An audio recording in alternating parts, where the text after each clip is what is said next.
मुझे कभी कभी लगता है कि ये अमीरों को लोग यूं ही गालियां निकालते हैं, सही मायने में वो समाज सेवक है। उनके पास इतने पैसे होने के बावजूद वो सुबह शाम मेहनत करते हैं।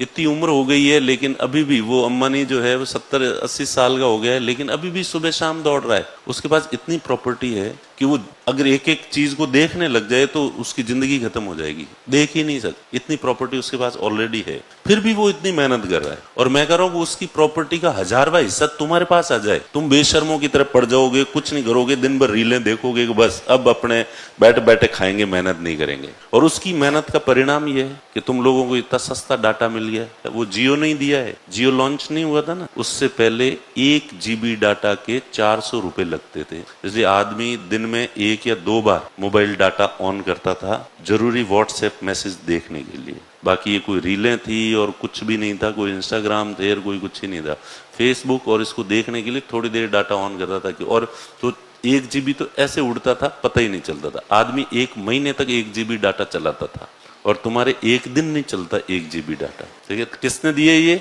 अंबानी ने। और फिर भी बेशर्मों की तरह लोग अंबानी को गालियां ही निकालते। बिजनेसमैन का प्रॉफिट बढ़ेगा तो वो एक्स्ट्रा प्रॉफिट को इन्वेस्ट करेगा, इन्वेस्ट करेगा तो गरीब लोगों को रोजगार मिलेगा और गरीबों का जीवन स्तर अच्छा होगा।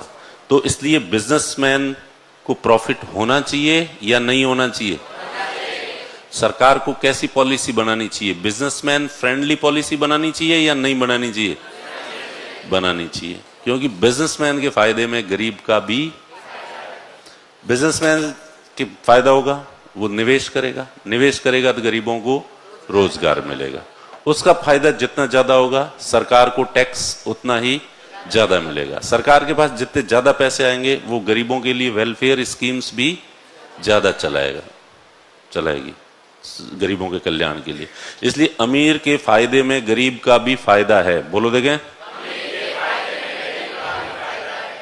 और अमीर के घाटे में गरीब का भी ज्यादा है। लेकिन फिर भी गरीब क्या चाहता है?